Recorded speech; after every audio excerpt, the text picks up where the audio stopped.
मैं इंग्लिश नहीं बोलेगा तो मेरा सिलेक्शन नहीं होगा। इतना पॉइंटर्स लाने की ज़रूरत नहीं है। लोग आपको रट्टू बोल सकते हैं, मोग्गू बोल सकते हैं। तो दोस्तों कुछ चीज़ें ऐसी होती है जो हमारे अंदर मिथ होती है प्लेसमेंट के बारे में।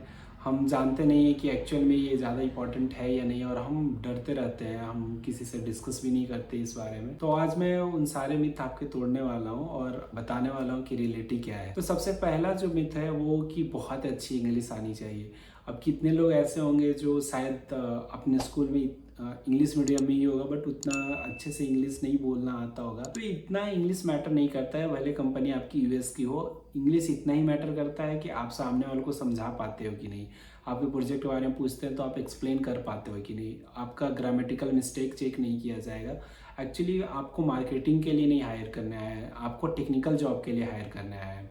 तो अगर आप अपनी बातें समझा सकते हो, ग्रामेटिकल मिस्टेक होता भी है तो इट्स ओके, तो आपका सिलेक्शन हो जाएगा। वो इंग्लिश के कारण आपका सिलेक्शन नहीं रुकेगा। और आप इसके लिए क्या कर सकते हो कि जैसे आपने प्रोजेक्ट लिखा हो तो आप पहले से ना एक दो बार अपने आप को समझाओ, तो या किसी फ्रेंड को बुला लो, उसको बैठ के आप समझाओ, तो उसमें थोड़ी फ्लुएंसी आ जाएगी, तो आप अच्छे से एक्सप्लेन कर पाओगे। और लास्ट ईयर क्या था कि मेरे जूनियर्स भी पूछ रहे थे इस बारे में, तो कितने जूनियर्स का अच्छा नहीं था बट फिर भी वो टीएसएम से भी सिलेक्ट हुए थे, जो कि ताइवान में रहना था, वहाँ उनको इंग्लिश ही बोलना था। बट वही था कि बस उनको बेसिक्स जो आप समझा सकते हो उतना ही, और कुछ भी ज़्यादा इंग्लिश नहीं चाहिए। और मुझे ऐसा लगता है कि मोस्टली लोगों का होता है, तो आप इंग्लिश के लिए इतना चिंता ना करें। अब दूसरा जो है वो एक्स्ट्रा करिकुलर एक्टिविटीज़ है। ये मैं जनरली बीटेक वालों को बोलना चाहूँगा कि बीटेक में हम बहुत ज़्यादा एक्स्ट्रा करिकुलर पे ध्यान देते हैं, एमटेक में तो शायद इतना टाइम रहता नहीं है। तो कितने आपके ऐसे बोलते होंगे कि यार एक्स्ट्रा करिकुलर भी रहना चाहिए तभी कंपनी सेलेक्ट करती है। ऐसा बिल्कुल भी नहीं है। आप एक्स्ट्रा करिकुलर एक्टिविटी में जाओगे तो आपकी पर्सनालिटी इंप्रूव होती है, बट ऐसा नहीं कि आप एक्स्ट्रा करिकुलर में रहोगे तभी सिलेक्शन होगा। और मैं एक चीज़ बोलना चाहूँगा, अगर आप एक्स्ट्रा करिकुलर एक्टिविटीज़ में जाते हो, अगर आपका एकेडमिक्स अफेक्ट करता है तो आपको एक्स्ट्रा करिकुलर एक्टिविटीज़ नहीं करना है। अगर आपको नहीं करता, आप दोनों चीज़ अच्छे से मैनेज कर रहे हो, तो आप बहुत एक्स्ट्रा करिकुलर एक्टिविटीज़ करो। और टाइम मिले, जैसे जिस समय आपका सेमेस्टर एग्ज़ाम ना हो, तो उस समय अगर वो कोई इवेंट हो रहा है तो आप उसमें पार्टिसिपेट करो। ऑब्वियसली आपका पर्सनालिटी इंप्रूव होगा। बट ऐसे अगर आप जॉब पर्पज से सोच रहे हो कि कंपनी आपको सिलेक्ट नहीं करेगी या कंपनी आपको एक्स्ट्रा करिकुलर एक्टिविटी देख के सिलेक्ट कर लेगी, तो ऐसा बिल्कुल नहीं होता है। आपके जो टेक्निकल नॉलेज है उसी पे सिलेक्ट करती है। अब जो थर्ड है वो होता है गैप। तो जनरली क्या होता है कि कितने लोगों ने गैप लिया होगा, शायद हो सकता है वो बीटेक और एमटेक के बीच में गैप लिया होगा। शायद आप यूपीएससी का प्रिपेयर कर रहे हो या घर में कुछ प्रॉब्लम्स होगी या आप कुछ भी कर रहे हो तो उसके कारण गैप आ गया हो। तो और बीटेक वालों का क्या है कि 12th के बाद हो सकता है। तो जनरली क्या होता है कि अगर आपने अच्छे से पढ़ा हुआ है, आपके पॉइंटर सही है, तो गैप मैटर नहीं करता। वो हो सकता है कि आपसे पूछें कि ये गैप क्यों है, तो आपको प्रॉपर एक्सप्लेन करना है कि आप उस समय क्या कर रहे थे, या घर में कुछ प्रॉब्लम हो गई थी इसलिए आपने गैप लिया, या आप यूपीएससी का प्रिपेयर कर रहे थे, या आप किसी को पढ़ा रहे थे। तो आप ये सब उनको बता सकते हो। और ये जो है मेरे जूनियर्स भी जिनका बहुत गैप था 2 साल 3 साल, वो भी सिलेक्ट हुए हैं। तो आपको इसके लिए नहीं डरना है अंदर से कि अगर मेरा गैप है तो मेरा सिलेक्शन ही नहीं होगा। कई बार कंपनी क्या होगी कि आपसे पूछेगी भी नहीं कि आपका गैप क्यों है। वो नॉलेज चेक करेगी, आपका प्रोजेक्ट देखेगी, पॉइंटर्स देखेगी और पूछेगी भी नहीं। अगर पूछी तो भी आपको डरना नहीं है, आपको एक्सप्लेन कर देना है कि मैं इस टाइम पे पढ़ा रहा था और मुझे थोड़ा टीचिंग में भी एक्सपीरियंस था, या मैं एमटेक का प्रिपेयर कर रहा था। तो आप बोल दोगे तो वो निगेटिव इफेक्ट नहीं होता है। ये डिपेंड करता है कि आपका उस टाइम पे नॉलेज कितना है। अगर आपके अंदर टेक्निकल नॉलेज है तो वो लेंगे, आपको पॉइंटर्स अच्छा है तो लेंगे। अब जो फोर्थ है वो है सीजीपीए। और इसमें बहुत लोग ऐसा बोलते हैं, जनरली बीटेक में बोलते हैं कि यार 7 से ऊपर रखो, काम हो जाएगा, दूसरी चीज़ें करो, एक्स्ट्रा करिकुलर एक्टिविटीज़ करो, इतना पॉइंटर्स लाने की ज़रूरत नहीं है।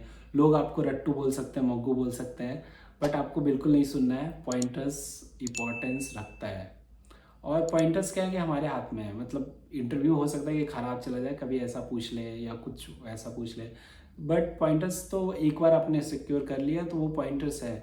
तो जनरली आप ना एटलीस्ट 8 तो रखो ही, मेंटेन 8 पॉइंटर आपको रखना ही है। और अगर ज़्यादा हो तो बहुत ही अच्छा है। और हाँ, ऐसा भी नहीं है कि आपको 9.8 है तो 9.8 वालों को फर्स्ट डे होगा, ऐसा बिल्कुल भी नहीं होता है। हो सकता है 9 वालों का फर्स्ट डे हो जाए।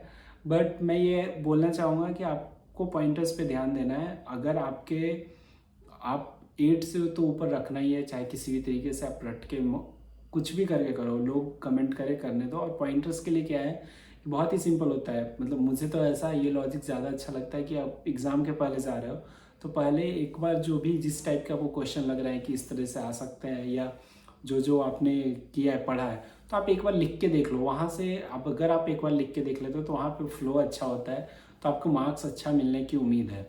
तो आप बिल्कुल भी मत मानना कि पॉइंटर्स मैटर नहीं करता, पॉइंटर्स मैटर करता है और आपको 8 रखना है। और अगर जिनके अब फाइनल ईयर में पहुँच गए फिर भी 8 नहीं है तो इट्स ओके। आपने आप क्या कर सकते हो कि आप टेक्निकल नॉलेज पे ज़्यादा ध्यान दो, और हो सकता है कि इक्का दुक्का कंपनी आपको अलाउ ना करे 8 पॉइंटर के कारण, बट जो कंपनी अलाउ करती है आप वहाँ पे अच्छे से परफॉर्म कर सकते हैं, आपका भी सिलेक्शन हो जाएगा। बट अगर जो पहले हैं BTech first year, second year, third year या एमटेक फर्स्ट ईयर में, वो पॉइंटर्स में शुरू से ही ध्यान दें। पॉइंटर्स मैटर करता है और ट्राई करें जितना अच्छा पॉइंटर आ जाए, 9 आ जाए तो बहुत ही अच्छा है, नहीं तो मिनिमम 8 आप रखने का ट्राई करें। अब जो फिफ्थ है वो है प्लेसमेंट प्रिपरेशन। तो प्लेसमेंट प्रिपरेशन में क्या होता है, कितने लोग बोलते हैं कि आप 2 मंथ्स प्रिपेयर करोगे और आपका सिलेक्शन हो जाएगा, तो ऐसा बिल्कुल भी नहीं होगा। आप क्या करो कि फर्स्ट सेम से ही, अगर एमटेक फर्स्ट ईयर में हो तो आप प्रिपेयर करना शुरू कर दो। मैंने ऑलरेडी आप लोग को बता दिया है कौन कौन से कोर्सेज करने हैं, और नहीं तो आप मेरे दूसरे वीडियो आप देख सकते हो, मैं लिंक आपको डिस्क्रिप्शन में दे दूंगा कि आपको कौन कौन से कोर्स करने हैं। इसमें क्या होता है कि आप एमटेक फर्स्ट ईयर में हो तो आप फर्स्ट सेम से ही तैयारी करना शुरू कर दो। और अगर आप बीटेक में हो तो बीटेक का भी मैंने बताया हुआ है। तो जैसे डिजिटल सर्किट है, आपको लॉ सर्किट जब आप सेमेस्टर पढ़ाया जाता है तो आपको कर लेना है। आपको digital ICT sign Verilog third year में कर लेना है। तो आपको, मुझे ऐसा लगता है कि प्लेसमेंट स्टार्टिंग से ही प्रिपेयर करना चाहिए। ऐसा अगर आपने लास्ट में 2 मंथ्स के लिए छोड़ दिया तो क्या होगा, आपके रिटन टेस्ट भी होंगे और इंटरव्यू के लिए भी पढ़ना होगा, तो अननेसेसरली आपके ऊपर बहुत ज़्यादा बर्डन आ सकता है। अगर आप इतने ज़्यादा टैलेंटेड हो कि आप उस 2 मंथ्स में कर लोगे तो इट्स ओके, बट मैं इन जनरल सारे लोगों के लिए बोल रहा हूँ कि आप स्टार्टिंग से ही पढ़ना शुरू कर दो। तो दोस्तों ये था 5 मिथ। अगर वीडियो आपको अच्छा लगा तो इस वीडियो को लाइक कर दें और चैनल को सब्सक्राइब कर लें। मिलते हैं नेक्स्ट वीडियो में।